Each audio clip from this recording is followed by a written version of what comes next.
Hello coin collectors out there, welcome back to the Big D Coins channel. Hopefully everyone is having a great day as always. In today's video we are going to be looking at some wartime nickels specifically for the year 1944. So we've got three 1944s right here, all in varying conditions, and when we flip them over we'll see a D, we'll see a S, and we will see a P mint mark, large mint marks at the top of each reverse side of the coins.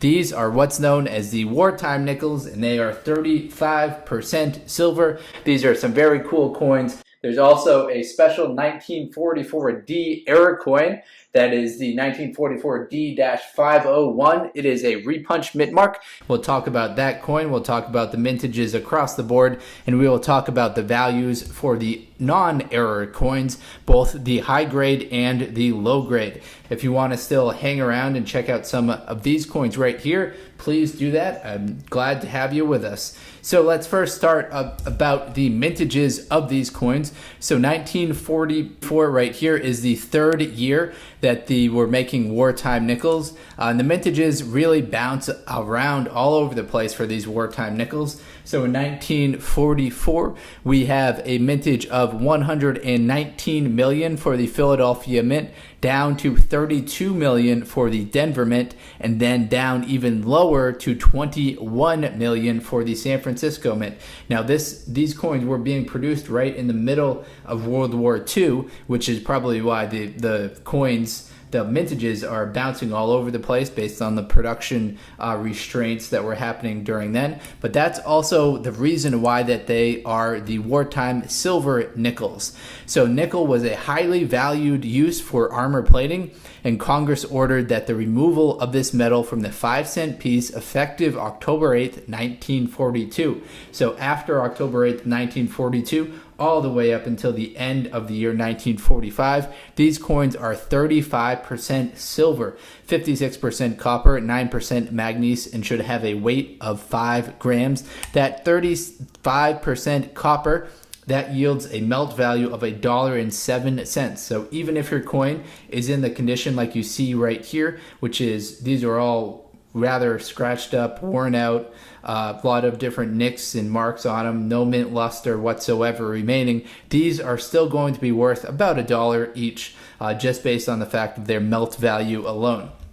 Now, if you do have one that's in a higher condition, so we're talking in the mint states, let me get you the values on that. So a mint state 1944 for the Philadelphia Mint, a mint state 60, that'll be worth $7, then 6, and then 5 for the Denver and San Francisco.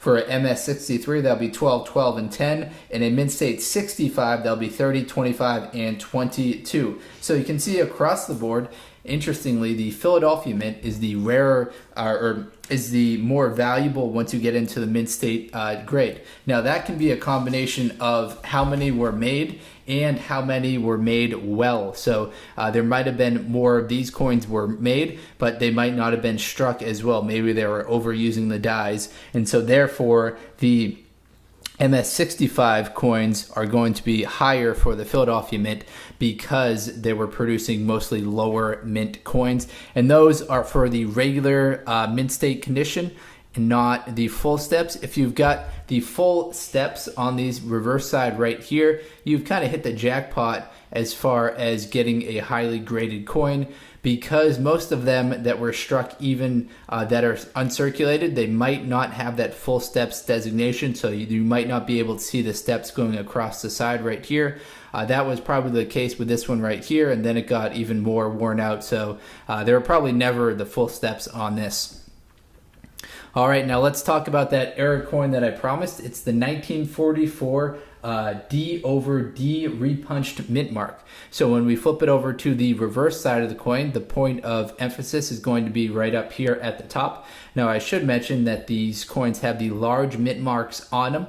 The US Mint did that in case they ever wanted to pull them out of circulation, so that they could easily identify them without having to weigh them or look at the different metal content or do some other test to determine the metal content. So normally the mint mark for the Jefferson nickel prior to 1965 was located right here. For these wartime nickels from 42 till 45, the mint mark will be at the very top right here. All right, back to FS05 1942 D-501. Now that is going to be the reference for this error coin, and that can go across whatever guide you're looking at to determine the values of your error coin. So there's an additional D appears to the west of the primary D, so it would be, you know, just a little bit this way to the left, to the west side of it. This variety comes both with and without the double die obverse. So usually when you have an error on one part of the coin, sometimes that means there's an error on the other part of the coin as well. So this will come with a double dyed obverse or not. They all fall under this one designation. So as far as the value of this coin goes, at a mint state 65, it'll be worth 75, then it goes down to mint state 63.50, the mint state 60.30, AU 50.20, and then EF 40 $10. So it can range quite a bit, but you know, a 40 is still a pretty decent grade. So it will be worth, you know, a decent amount of money, $10. It's a nice return on your investment. It's not necessarily enough to get the coin graded, but if you can take good pictures of it, make it pretty clear that it is a repunched mint mark with your photography. Don't forge anything, obviously, but do that, and then you can sell it on eBay for likely around $10.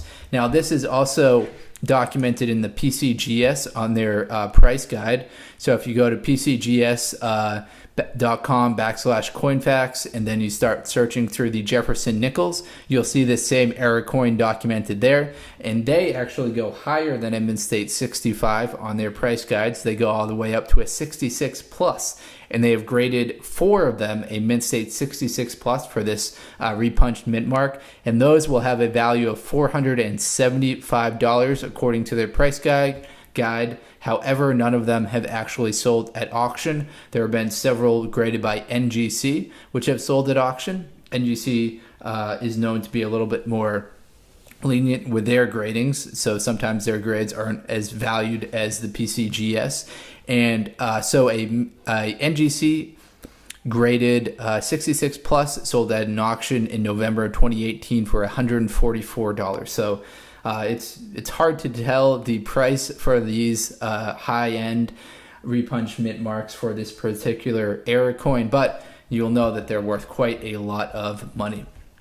All right, let's quickly recap what we talked about today. We got a nice look at some 1944s. We have the Denver Mint right here. Hundreds of millions of these were made. I should correct that. 119 were made just for the Philadelphia Mint. Then we go down to 32 for the Denver and 21 for the San Francisco. These coins will have a value of at least $1 based on their metal content, and can be worth even more if you've got that repunch mint mark for 1944D, or if your coin is in great uncirculated condition. That's all the info that I've got for you today. Thank you very much, everyone. Best of luck coin collecting out there. Enjoy.